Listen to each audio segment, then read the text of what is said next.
1. Good morning, everyone. I'd like to begin my speech with a question.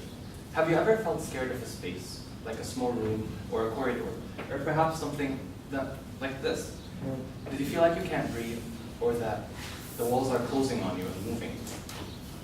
Well, what I just stated is a typical scenario for any claustrophobe, where he or she is not afraid of a person popping out of the blue, but rather of the space itself. I was asked by a colleague, why did I pick this topic? Why did I choose claustrophobia, not something more common? Now I can answer that. As an architecture student, it is crucial for me to know how you would feel in any space, since we don't design for specific people, we design for all of you. So I took this opportunity to learn more about the psychological impacts of spaces on people by studying claustrophobia. Reading researches, books and journals, as well as personal experiences, I became more aware about how spaces could inhibit our lives. So I'd like to take this opportunity to share with you my findings, as well as tell you more about what claustrophobia, where today I'll inform you about what claustrophobia is, its causes, the situations that stimulate phobic reactions, as well as its symptoms and the possibility of treating it using virtual reality. Now, in order to have a clearer understanding of claustrophobia, we need to know where it lies in the long list of phobias, since there are endless phobias. Everybody has a lot of them. There are lots of phobias out there. And we also need to know what the true definition of a phobia is. In an entry in the Dictionary of Psychopathology published in 2005, claustrophobia is defined as an involuntary fear of closed spaces, where the term claustro comes from the Latin claustrum, which means lock, and phobia, which means fear. But what is this fear that phobia stands for? A phobia is defined as an irrational and intense fear of a particular object or situation, usually leading to significant restriction of daily life functioning.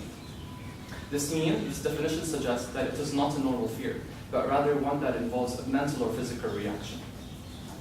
And it could be very severe that it leads to an anxiety disorder. And due to the broadness of anxiety disorders, subcategories were created, of which I list specific phobias, social phobias, generalized anxiety disorder, obsessive-compulsive disorder, and so on, as mentioned in the Anxiety Disorders in Adults book, published in 2005. The book classifies claustrophobia as a situational phobia under specific phobia, as illustrated in the diagram.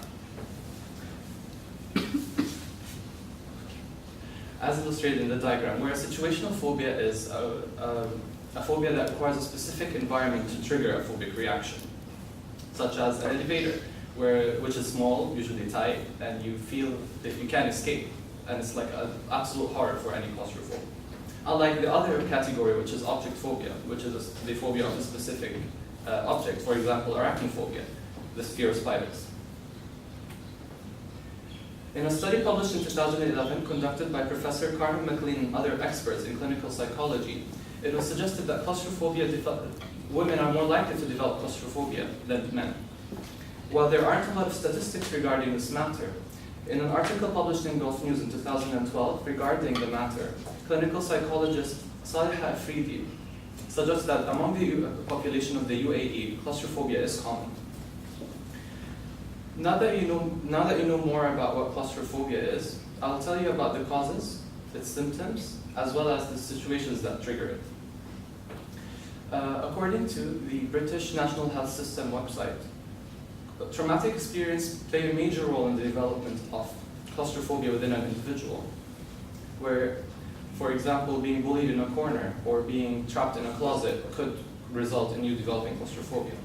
However, in a recent study published in 2013 in Translational Psychiatry Journal, titled A Single Gene Defect Causing Claustrophobia, it is suggested that claustrophobia is developed by a genetic cause, where a mutation in a stress-regulated neuronal protein could result in neurodevelopment of claustrophobia, since stress is a key factor in the triggering of any disorder.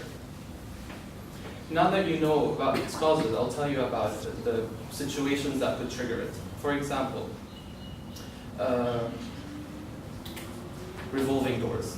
Revolving doors, along with a long list of other spaces, could result in the development of in a person experiencing a claustrophobic reaction.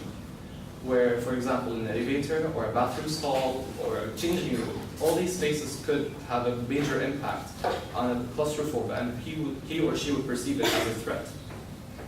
And when doing so, when being confronted with these situations, two sets of symptoms would arise. On a physical basis, a claustrophobe would typically experience shortage of breath, sweating and trembling, feeling faint or disoriented, as well as choking sensation. However, if the person has severe claustrophobia, he or she would experience psychological symptoms, of which I list fear of losing control, fear of fainting, and it goes to the extent of fear of death. These symptoms could trigger the physical reactions mentioned earlier due to the person's anticipation to the situation rather than the situation itself. And by that I mean, for example, if your friend moved to an old building, you would assume that the elevator is old and that the staircase could be in a dark, moist space. And thus you would start to think that, oh my God, I might even choke to death there. So you would even panic without even confronting the situation. This considerably inhibits the life of any claustrophobe. However, there are treatments, of which I will only talk about virtual reality, which seems the most promising.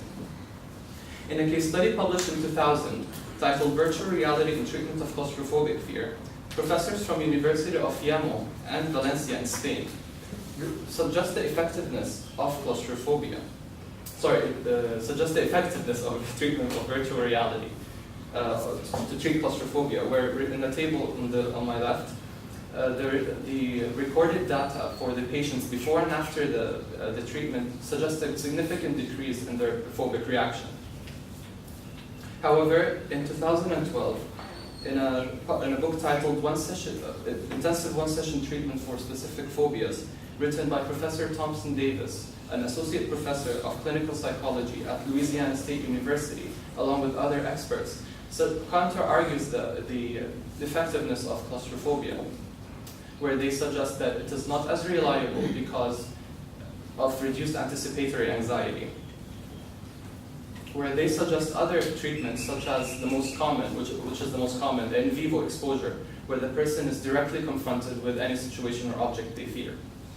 However, virtual reality does present itself with more advantages, where the patient would experience more sense of control in any space he or she is introduced in, and that would create a greater sense of safety. Nevertheless, harder to access environments can be accessible, for example, airplane scenarios. In addition, you can also introduce different varying levels of difficulty. For example, an easy level would be in an open elevator, while in a hard level you would have the patient believe that they are in an elevator and with the door shut and the elevator is moving. Now that you know more about what claustrophobia is, its causes, symptoms, situations that trigger it, as well as the possibility of treating it using virtual reality, I would like to conclude with this. Imagine your life as a claustrophobe. Take, for example, living in New York City, as experienced by Catherine Marsh, who published an article in New York Times about how would she take the stairs to her apartment in the 6th floor instead of the elevator because she felt that she was being buried alive in the elevator. Or how she would leave the train station a few stops early because she was afraid of the crowds coming in. Imagine how your life would be in a city like Dubai, where our towers are going higher and our spaces are getting smaller. Thank you.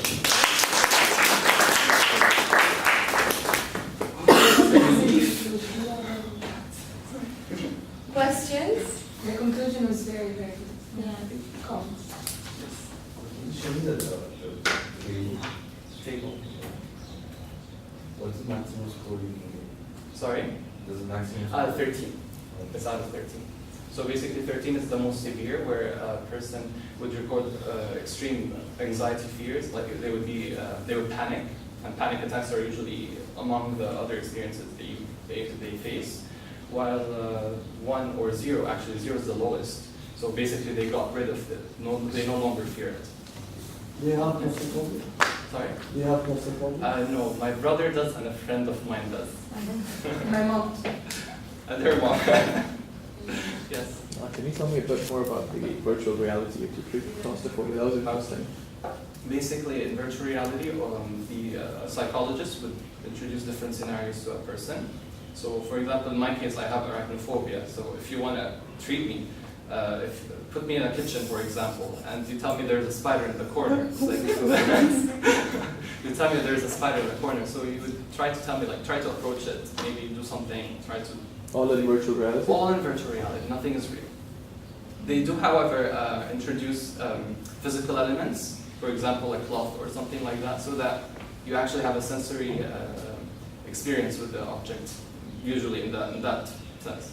Do people actually seek treatment for like arachnophobia or something like Yeah, that? They do? it is common.